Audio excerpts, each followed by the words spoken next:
China consumes 61% of soybeans produced worldwide. The rest of the world is 39%. Of the soybeans that American farmers produce, 25% currently have been going to China. And right now, we have zero sold for this crop that's starting to be harvested right now.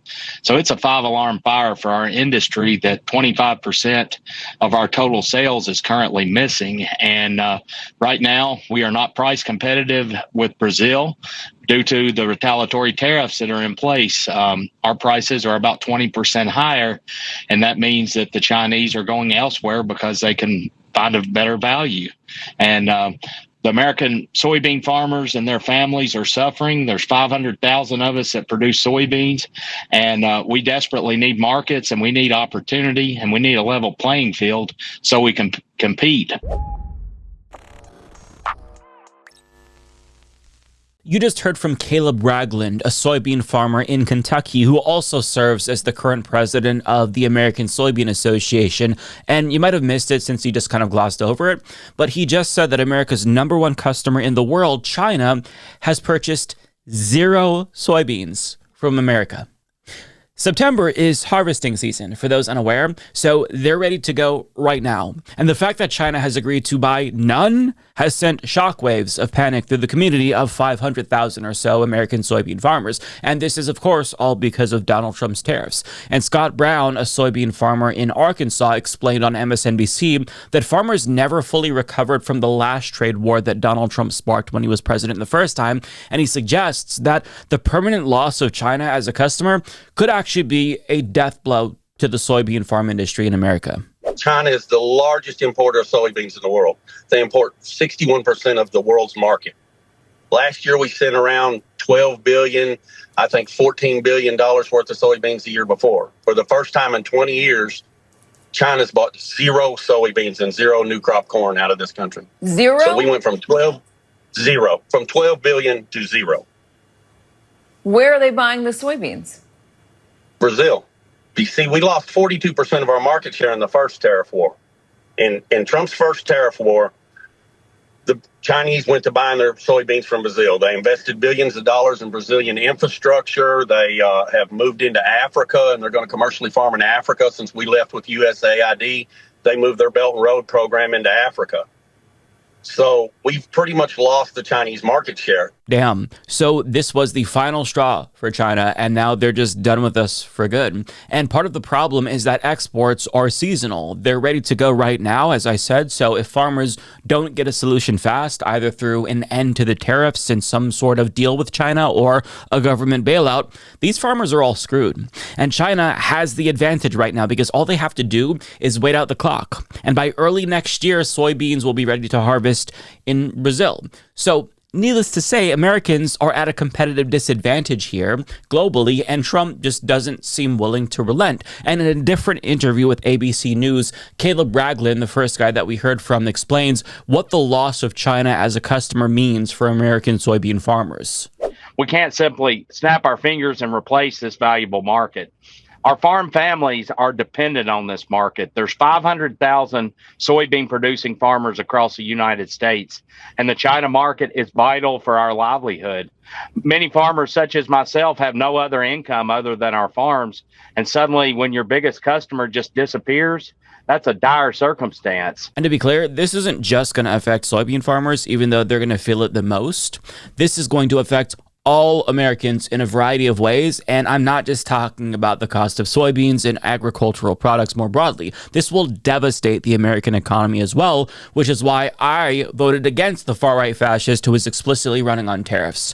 Farmers like Caleb Ragland, however, did not do that. In fact, he voted for Donald Trump 3 times. And in an op-ed that he wrote in April for Zionist rag The Free Press, he explains, like many of my fellow farmers, I voted for President Donald Trump in the past 3 elections. The president won me over with his commitment to business-friendly tax cuts, as well as his track record of reducing regulation and cutting government spending. Oh yeah? Well, how's that working out for you now, dipshit? Maybe you should pull yourself up by your bootstraps. It's what your party always says to my generation and poor people when we struggle to get by, so maybe you should take your own advice. Maybe you should have listened to Donald Trump when he talked about imposing new tariffs, especially given how in Caleb's ABC News interview, he explained that soybean farmers never even recovered from Donald Trump's first trade war. Prior to that trade war, 33% of U.S. soybean exports went to China. After Trump's first trade war, it was 25%. And after Trump's second trade war, it's now at 0%. So you would think that he would have learned his lesson the first time, but he did not. In fact, he blames Biden for the policies that Trump imposed, writing in his Free Press op-ed, back in 2018, President Trump negotiated a trade deal with China that would have been very good for our farmers. We had one problem, though, that derailed its effectiveness. Joe Biden. The Phase 1 deal went into effect in 2020, but when Trump lost the election, President Biden refused to enforce it. Now, the source that he links to, proving that Biden supposedly didn't enforce Trump's trade policy, actually says the opposite. It's an NPR article that explicitly states President Biden has, for the most part, continued Trump's trade policy towards China. That's despite growing evidence that the policy has harmed the U.S. economy, while also not doing a whole lot to damage China's economy or change China's behavior. So Biden continued Trump's trade policies despite knowing that China wasn't complying with the demands that Donald Trump was making, which was for China to buy an additional $200 billion worth of American goods. But why would China do that? Trump initiates a trade war with them, but then expects to be rewarded by China for that? I mean, come on. You know that America would have responded in the same way that China responded if the shoe were on the other foot. But Caleb is arguing that it's actually somehow Biden's fault that Trump's first trade war with China failed, even though Trump just froze funding earlier this year from the Inflation Reduction Act that Biden signed into law that was intended to help farmers just like him. In fact, a different farmer, who also voted for Trump, of course, went on TikTok earlier this year to explain how Trump's funding freeze hurt farmers. I need your help to save my farm and many other farms. We are possibly going to lose our farm if NRCS doesn't hold up their contract with us on the EQIP program. So the reason that they're not able to hold up the contract is our EQIP program, which is cost sharing on fences, waters, a well, and some seedings, was funded by the Inflation Reduction Act. Because of the executive orders, there's a pause or a freeze on the funding through the Inflation Reduction Act, and they're not able to pay out on the stuff that we completed or anything going forward. Doesn't matter, though, because everything is Biden's fault and nothing is ever Trump's fault, even if he directly does something that screws them over. Trump could literally kick them in the balls and hawk a loogie in their faces, and they'd still find some way to blame Biden and Democrats for it. But up until this point, we've only heard from a couple of farmers. Other farmers who voted for Donald Trump are still holding out hope that he has their best interests in mind, despite royally getting fucked over by his policies. In a BBC article titled "Farmers Are Being Squeezed and It's Testing Their Loyalty to Trump," they talked to multiple delusional farmers like 65-year-old Tim Maxwell, a farmer in Iowa, who says he is sticking with Trump despite his own financial worries. He says, "Our president told us it was going to take time to get all these tariffs in place. I'm going to be patient. I believe in our president." Well, hope in one hand and shit in the other and see which one fills up faster. But there's also John Maxwell, a dairy farmer in Iowa, who says, "We think the tariffs eventually will make us great again. We were giving China a lot, and previously we paid tariffs when we sold to them. Let's make it fair. What's good for the goose is good for the other goose." Never mind. They're just fundamentally disconnected from the reality of the situation and seem to not realize that America is not the only country on the planet.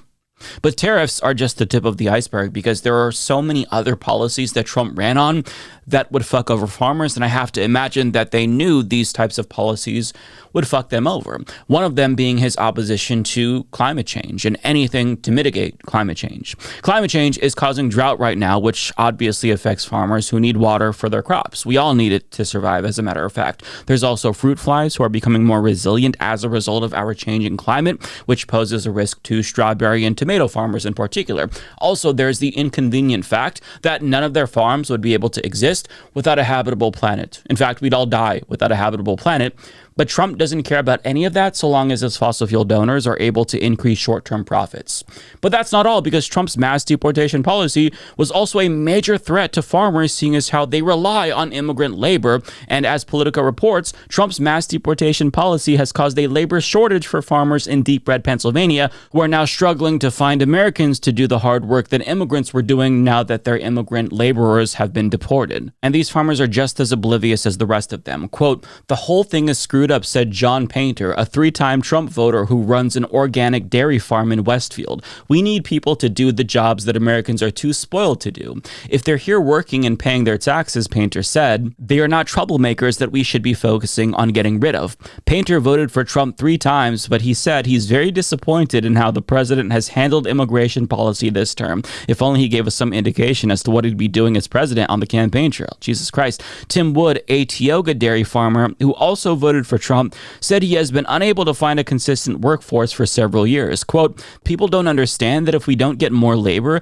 our cows don't get milked and our crops don't get picked. Right, because we don't understand this, not you who voted in favor of mass deportation. And what is so wild to me is that Tim Wood said in this article that he has a heart condition and his doctor urged him to do everything that he can to reduce the stress that he's feeling. And he claims that the number one cause for all of his stress is whether or not he's going to have workers. But what does he do? He votes for the guy running explicitly on mass deportation, even though he knows that will affect him personally. It just sounds like a self-inflicted problem if you ask me. And even though this whole story centers around them, I want to be very clear here. These farmers are not the victims. They're immigrant employees that they voted to deport. Those are the real victims because they didn't have a say in the last election.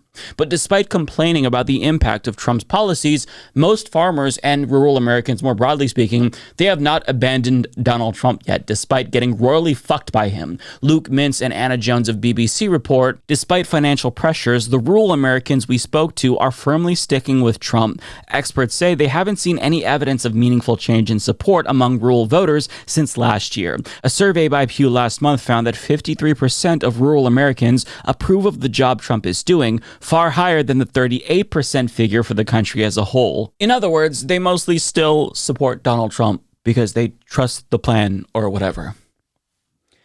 All right, then stop complaining. I don't know what to tell you. If you don't like the policies that you voted for because they negatively affect you, yet you still support the fascist authoritarian who imposed said policies on you, I don't know what to tell you. I don't know what to say if you refuse to learn from your own mistakes. I voted against the policies that harmed your farms. You didn't. So if you're not going to be introspective and learn from your self-defeating political choices, I don't know, maybe shut the fuck up.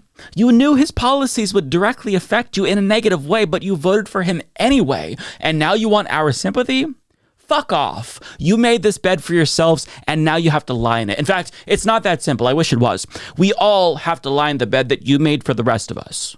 So spare us the pity party. If we have a free and fair election in the future, like that's in doubt because of your vote, by the way, maybe don't affirmatively vote for the fascist authoritarian next time.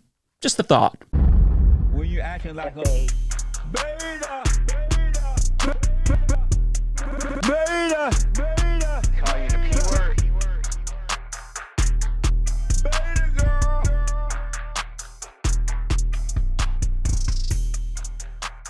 Alpha male, not a beta male.